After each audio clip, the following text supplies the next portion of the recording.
क्योंकि ये कहा जाता है नारे में, गुस्ताखे नबी की एक ही सजा, सरतन से जुदा, सरतन से जुदा। तो दंड देने के नाम पर, पनिशमेंट के नाम पर ये लोगों को दरअसल उकसा रहे हैं और ये बर्दाश्त नहीं किया जा सकता। और बिल रिजेक्ट करते हुए जो ऑर्डर दिया वो 9 पेज का है, जो जज साहब ने लिखा है अपना ऑर्डर।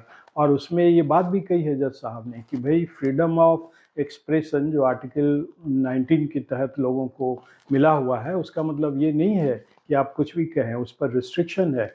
नमस्कार, मैं हूं श्रवण गुप्ता और आप देख रहे हैं भारत एक्स फैक्टर। इस देश को एक ऐसे माइकेलाल जज की तलाश थी, प्रतीक्षा थी, जो ये कह सके कि इस देश में सर तन से जुदा किनारे बर्दाश्त नहीं किए जाएंगे, स्वीकार नहीं किए जाएंगे। तो अब इस देश को एक ऐसा माइकेलाल जज मिल गया है। हम बात कर रहे हैं इलाहाबाद हाई कोर्ट के जज अरुण कुमार सिंह देशवाल की।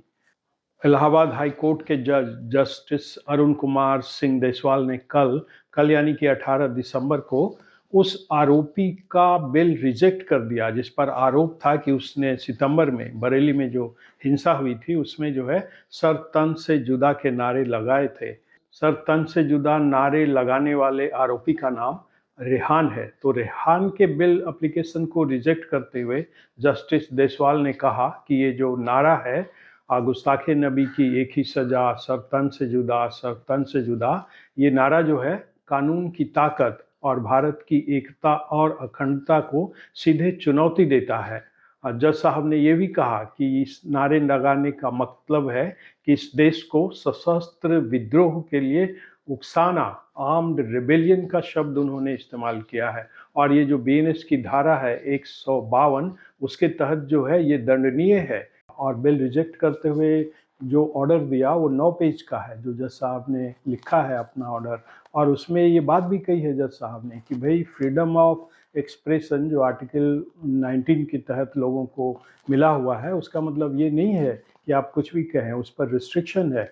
जस्टिस देशवाल ने यह भी कहा कि ये जो नारा है ये इस्लाम के जो टेनेट्स हैं, मतलब इस्लाम के जो सिद्धांत हैं, उसके भी खिलाफ जाता है। अब मैं आपको बताता हूं कि मैंने वीडियो में जो ये बात कही कि इस देश को माइकेलाल एक जज मिल गया है, वो क्यों कही। दरअसल कुछ दिनों पहले मैंने एक वीडियो बनाया था और ये वीडियो जुड़ा था chief justice of India CJI BR Gavai से। मैंने उसमें ये कहा था अभी उस वीडियो में कि इस देश में कोई ऐसा माइकेलाल जज नहीं है जो ये कह सके कि इस देश में सर तन से जुदा के नारे स्वीकार नहीं है, बर्दाश्त नहीं है। ये जो है थंबनेल था, टाइटल था उस वीडियो का। और अब जब इलाहाबाद हाई कोर्ट के जज जस्टिस अरुण कुमार सिंह देशवाल ने सर तन से जुदा के नारे पर जो है एक आरोपी का बिल रिजेक्ट कर दिया है, मतलब ये जो रेहान है इसका बिल रिजेक्ट हो गया है, क्योंकि इस पर आरोप है कि इसने सर तन से जुदा के नारे लगाए। मतलब जज ने ये कह दिया कि भाई अब इस देश में सर तन से जुदा के नारे नहीं चलेंगे और जो ये नारे लगाएगा उसे जेल होगी और उसका बिल भी रिजेक्ट किया जाएगा। अब मैं आपको बताता हूं कि ये जज साहब ने जो ये फैसला दिया, इस आरोपी रेहान का बिल रिजेक्ट किया क्योंकि इसने सर तन से जुदा के नारे लगाए थे। तो इस फैसले के पीछे की पूरी खबर है क्या। आपको याद होगा कि इसी साल सितंबर में, बल्कि 26 सितंबर को बरेली के इस्लामिया इंटर कॉलेज में जो है भीड़ इकट्ठा हुई थी। और इस भीड़ को जो वहाँ इकट्ठा किया था इस्लामिया इंटर कॉलेज में, वो था इत्तेफाक मिल्लत काउंसिल का जो प्रेसिडेंट है मौलाना तौकीर रजा और उसके साथी नदीम खान ने।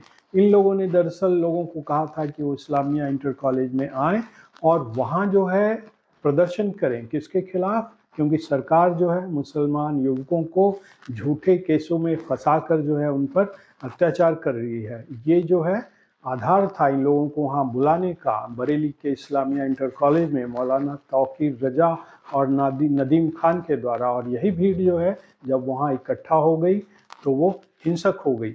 और आरोप है कि इस हिंसक भीड़ में बहुत सारे पुलिस वाले घायल हो गए और कई गाड़ियाँ जो है जला दी गई। पुलिस का कहना था कि भीड़ जो वहाँ इकट्ठी हुई थी वो गैर कानूनी थी, क्योंकि पुलिस ने वहाँ बीएनएस की धारा 163 लगा दी थी, जो कि पहले धारा 144 थी। और इसके हिसाब से 5 लोगों से ज़्यादा लोग जो है एक साथ इकट्ठा नहीं हो सकते। बावजूद इसके जो है मौलाना तौक़ीर रज़ा ने लोगों को वहाँ इकट्ठा किया, 500 से ज़्यादा लोगों को, और उसी हिंसक भीड़ में जो है सब तन से जुदा के नारे लगाए गए। और बाद में जब धरपकड़ हुई पुलिस के द्वारा तो ये आरोपी जो है रेहान सब तन से जुदा नारे लगाने के आरोप में पकड़ा गया, और जिसका बेल जो है जज साहब ने रिजेक्ट किया। जज साहब ने इस आरोपी का न सिर्फ बेल रिजेक्ट किया बल्कि बताया कि सर तन से जुदा का जो संबंध है वो कुरान से नहीं है, और ना ही जो उनके धार्मिक ग्रंथ हैं, मुसलमानों का जो टेक्स्ट है, रिलीजियस टेक्स्ट, उसमें इसका जिक्र है। फिर जज साहब ने ये भी बताया कि दरअसल ये नारा जो है पाकिस्तान से आया है, क्योंकि पाकिस्तान में जो है अंग्रेज़ों ने एक कानून बनाया था, और अंग्रेज़ों ने जो ये कानून बनाया था 1927 में, ये दरअसल ब्लास्फेमी से जुड़ा था, मतलब ईश निंदा से जुड़ा था। और बाद में 1982 में जो डिक्टेटर था वहाँ का पाकिस्तान का, जिया उल हक, उसने जो है इसमें अमेंडमेंट किया, संशोधन किया, और बाद में फिर संशोधन हुआ 1986 में। जज साहब ने ये भी बताया कि पाकिस्तान में पहली बार जो ये नारा लगाया वो था मुल्ला खादिम हुसैन रिजवी, और ये नारा उसने तब लगाया था जब 2011 में आसिया बीबी को जो है ईश निंदा के आरोप में जो है सजा हुई थी। और आसिया बीबी का जो समर्थन है वो किया था पंजाब के गवर्नर सलमान तासीर ने। उसके बाद जो है ये नारा जो है, ये जो खादिम रिजवी था उसने लगाया था, और इसके बाद से जो ये नारे जो है पाकिस्तान में लगने लगे, और वही नारा जो है अब भारत में आ गया। और आपने देखा होगा कि जब भी कोई हिंसक प्रदर्शन होता है मुसलमानों का तो उसमें नारा जो है सब तन से जुदा का नारा लगाया जाता है। और फिर जो है इलाहाबाद हाई कोर्ट के जज जस्टिस अरुण कुमार देशवाल ने कहा कि ये जो ऑफेंस है ये स्टेट के खिलाफ है, मतलब देश के खिलाफ ये ऑफेंस है, अपराध है, और इसे स्वीकार नहीं किया जा सकता। और वैसे भी इसमें जो है बहुत सारे पुलिस वाले घायल हुए हैं, इसमें जो है निजी संपत्तियों का नुकसान हुआ है। तो कुल मिलाकर जज साहब ने ये साफ कर दिया, बल्कि पूरे हिंदुस्तान में एक मैसेज दे दिया लोगों को कि भाई ये नारा जो है, ये जो लगता है सब तन से जुदा के नारे अब नहीं चलेंगे।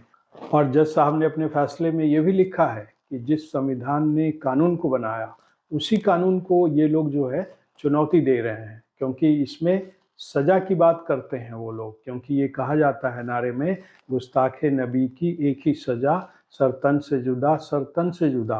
तो दंड देने के नाम पर, पनिशमेंट के नाम पर ये लोगों को दरअसल उकसा रहे हैं, और ये बर्दाश्त नहीं किया जा सकता। तो आज के एपिसोड में इतना ही। आपसे अनुरोध है कि इस चैनल के वीडियो को देखें, लाइक करें, शेयर करें और चैनल को सब्सक्राइब करें। अब हमें आज्ञा दीजिए। नमस्कार।